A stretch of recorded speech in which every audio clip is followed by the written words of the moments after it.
Salut à tous! Je voulais faire cette petite vidéo pour vous présenter la technique que j'utilise pour apprendre les kanji.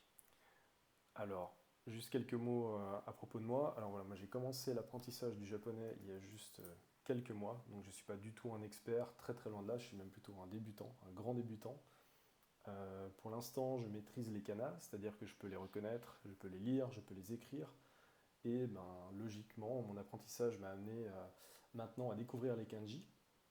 Et peut-être que comme moi, quand la première fois vous avez vu la liste impressionnante de kanji qu'il y a éventuellement à connaître ou à savoir, vous êtes peut-être senti submergé, un petit peu comme moi.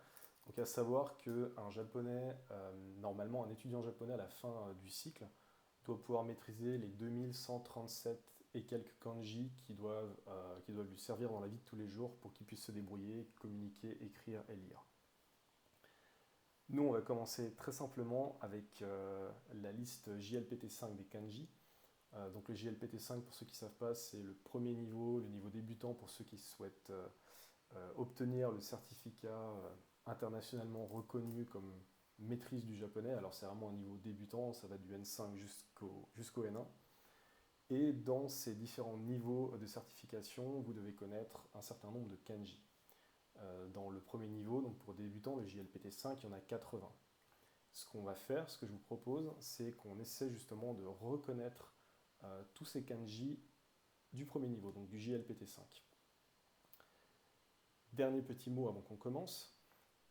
Certains puristes peut-être vous diront que apprendre à reconnaître les kanji et connaître leur signification, c'est bien, mais savoir les dire des deux manières, vous savez, la façon purement japonaise et sino-japonaise, c'est mieux. Moi, je suis assez d'accord avec ça. Je pense que quand on apprend le japonais, à moins que ce soit une contrainte professionnelle ou autre, on le fait par plaisir avant tout, et chacun doit pouvoir pousser son apprentissage jusqu'au niveau qu'il souhaite. Pour ma part, je souhaite évidemment pouvoir reconnaître les kanji, mais je souhaite aussi pouvoir les dire, les lire, que ce soit de manière purement japonaise ou sino-japonaise. Ici, avec cette technique, on va uniquement apprendre à reconnaître leur signification au travers d'histoires, de petites histoires qu'on va se faire, qu'on va lier au kanji qu'on va voir. Donc j'invente absolument rien, ça c'est quelque chose qui est hyper connu, je ne sais même pas si ça porte un nom, mais en fait déjà gamin, sans le savoir, je le faisais pour apprendre mes poésies. Je me rappelle que j'étais incapable de mémoriser le texte à proprement parler, donc ce que je faisais c'est que je dessinais les poésies comme une petite BD, je faisais des rébus, enfin pas des rébus, mais vraiment je dessinais le sens des phrases et des mots, et j'apprenais comme ça, et par la suite ça rentrait, et je connaissais ma poésie par cœur, j'avais des super notes. Et j'étais loin de me douter que presque 30 ans plus tard, j'allais faire la même chose pour apprendre les kanji. Donc ceci dit, si vous êtes OK, on est parti. Pour ce faire, je me rends donc sur une petite web app que j'ai créée, donc elle est disponible sur internet, donc autant sur votre ordinateur que sur votre smartphone, mais c'est plus dédié pour le smartphone, et ça s'appelle apprendreleskanji.fr. Donc voilà, très brièvement, ici vous avez un menu, alors il n'y a pas encore tout, mais vous avez différents groupes de kanji qui seront disponibles, et là on en a deux, et nous on va s'intéresser au JLPT5. Ce que l'on va faire, c'est qu'on va randomiser la liste des kanji pour être sûr que je ne me rappelle pas éventuellement d'un kanji de par sa position. Donc voilà, on va continuer. Alors on va dire que ça suffit. Et ce que je vous propose, c'est vraiment de les passer en revue. Je propose de faire des petites séries de vidéos de 10 kanji par 10 kanji, et essayer de voir les histoires qu'on peut mettre pour se rappeler de leur signification. Alors vous allez voir que vraiment, il y en a certains que je connais justement, mais il y en a que je ne connais pas du tout. Donc voilà, j'essaie pas du tout d'essayer de vous rouler en faisant oui, alors là, ça me fait penser à telle chose. Non, c'est vrai, il y en a certains que vous allez voir, je vais les passer parce que tout simplement, j'ai pas encore trouvé d'histoire pour les mémoriser ou je m'en rappelle pas, tout simplement. Et je vous propose qu'on commence tout de suite avec le premier donc, qui se trouve ici. Alors le premier, euh, c'est pas très compliqué en fait. C'est pas très compliqué parce qu'on peut se rendre compte qu'on a une barre verticale qui vient couper un carré, donc ça fait quelque chose d'assez symétrique, et en fait, elle le coupe exactement ce carré en son milieu. Et si on regarde ici, voilà, on voit la signification du kanji, c'est bien le milieu. Très bien, j'ai mémorisé la signification, je le ferme, je passe au suivant. Le deuxième kanji, c'est un des plus simples. Finalement, c'est deux traits qui signifient deux. Donc donc c'est le numéro, enfin le chiffre, le nombre, pardon, 2. Donc ici, je suis content. Je me rappelle de sa signification. Le troisième, ça peut paraître un petit peu plus compliqué. Mais si vous avez appris les kanas, et plus exactement les katakana, vous vous rappelez que le katakana pour ce, il ressemble un petit peu à celui-là. Il y a quelque chose avec la barre qui descend. Si jamais vous n'avez pas encore appris les katakana, déjà c'est pas bien, il faudrait le faire avant de commencer à regarder cette vidéo. Vous pouvez vous dire que la barre horizontale c'est le plafond et qu'il y a quelque chose qui pend au-dessous du plafond. Et si on regarde ici, on découvre que la signification du kanji c'est au-dessous de. Je le valide, je le connais. J'en ai déjà 3. Le quatrième, celui-ci, alors très honnêtement, je ne me rappelle pas, ça ne me dit rien. Je le laisse de côté, on y reviendra. Le cinquième, celui-là il me dit quelque chose. L'histoire que je me fais peut-être va pas du tout vous convenir. Et c'est pas grave, le but c'est pas que vous repreniez mon histoire. Si elle vous sert et que vous vous en rappelez, c'est génial. Mais le but c'est de faire aussi votre histoire, quelque chose qui vous percute, qui vous rappelle et qui fait que dès que vous voyez le kanji, vous vous dites ah mais oui, ça c'est l'histoire de. Et moi, pour moi, ce kanji, il me fait penser, j'ai fait un peu de yoga galate, il me fait penser à ce qu'on appelle la position du petit cobra. Ici, vous avez les deux bras et vous avez comme le cobra qui se dresse. Mais c'est le petit cobra, il est petit. Et ici, si on regarde, c'est bien la signification petit. Super, je suis content. J'en connais déjà 4. Je passe au suivant. Ce kanji-là, j'ai mis un peu de temps avant de trouver une histoire pour la signification.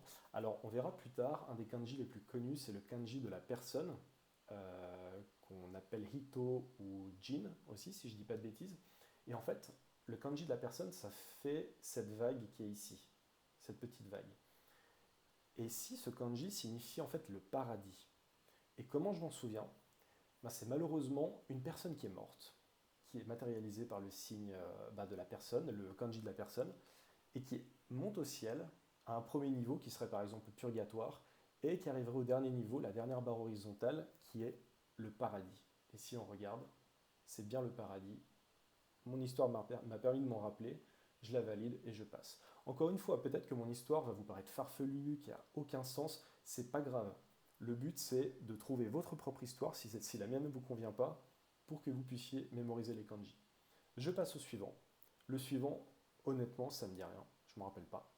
C'est pas grave, je m'excite pas, je le laisse de côté et je passe à celui d'après.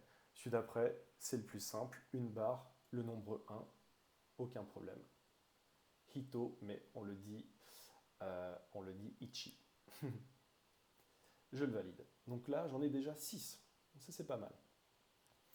Celui-ci, franchement, il me dit rien. Je ne me rappelle pas. Je le passe. Celui-là non plus. Il me dit rien du tout. Donc vraiment, je ne vous raconte pas de bêtises, c'est la vérité, il me dit absolument rien. Celui-là, je crois me rappeler que c'est un nombre, mais je ne suis pas sûr, donc je vais laisser de côté. Celui-ci, je le connais. Alors, j'ai pas encore vraiment d'histoire pour celui-là, mais je sais que c'est le 9, le nombre 9. Donc, effectivement, c'est celui-là. Je le valide. Il va vous arriver parfois, je pense, de ne pas avoir besoin d'histoire. Je sais pas, il y a une connexion qui se fait dans la tête, dans le cerveau, et qui fait que dès que vous allez voir un kanji, sans même vous raconter une histoire, alors que la forme est, pour moi en tout cas, pas forcément hyper représentative d'une histoire quelconque, je m'en rappelle. Donc là, on est déjà à 7 kanji, mine de rien. Celui-là, hyper compliqué, hyper fouillis, mais en fait, c'est pas compliqué. Je me suis dit que c'est quelqu'un qui avait écrit, qui avait fait plein de ratures, et en fait, les ratures, il les a fait en écrivant. Donc pour moi, c'est écrire. Et effectivement, c'est bien la signification de écrire. Je le ferme, c'est bon, je suis content. Donc là, on en a 8. Je passe au suivant. Le suivant, il ne me dit rien du tout. Celui-là non plus. Celui-là non plus. Celui-là non plus. Celui-là non plus. Donc vous voyez, je ne vous raconte pas de bêtises. Celui-là, je le connais. Je le connais parce que c'est un des premiers que j'ai vu. Et en plus, on peut se raconter une histoire. Ici, clairement, je regarde à l'horizon et je vois une montagne avec 3 pics qui se forment. Et je regarde et c'est bien Yama, la montagne. Je le valide. Donc là, on voit qu'on est à 9. Voilà, depuis tout à l'heure, je compte le nombre de cases vertes, mais en fait, en plus, c'est moi qui fais l'application, et je me rappelais même plus que j'avais mis la progression ici. J'en suis à 9, je suis super content. Je vais passer au suivant. Alors celui-là, je m'en rappelle pas. Par contre, celui-ci, je m'en rappelle très bien. Je m'en rappelle très bien parce que si vous enlevez la petite barre horizontale qu'il y a ici, c'est le kanji de l'arbre. Alors je ne sais pas où il est caché, c'est pas bien grave. Voilà, il est là, il est juste ici. Ça, je sais que c'est le kanji de l'arbre. Ça ressemble à un arbre en plus, donc c'est facile de s'en rappeler. Donc je sais que c'est le kanji de l'arbre sur lequel on a, sous lequel, et grâce auquel on a pu faire un livre en fait. Le livre donc, est fait de papier, le papier vient de l'arbre, et donc là ici on a un arbre avec un livre qui est dessous. Et ça je sais que c'est le livre. Je le valide et je ferme. Voilà pour cette toute première série. Je vous propose juste qu'on s'arrête là. Vous pouvez vous-même tester, et avant de regarder les prochaines vidéos, ce que vous pouvez faire, c'est peut-être essayer de vous créer vos histoires en découvrant ces kanji pour voir si vous êtes capable de vous en rappeler. N'hésitez pas à mettre dans les commentaires de la vidéo les différentes histoires pour les différents kanji, pour vous aider à vous rappeler de la signification. Si certaines de mes histoires vous paraissent complètement farfelues, ne vous inquiétez pas, je vous en réserve encore vraiment des bonnes. Donc moi je vous dis à bientôt pour la prochaine vidéo, et d'ici là, révisez bien vos kanji surtout, c'est important. A plus.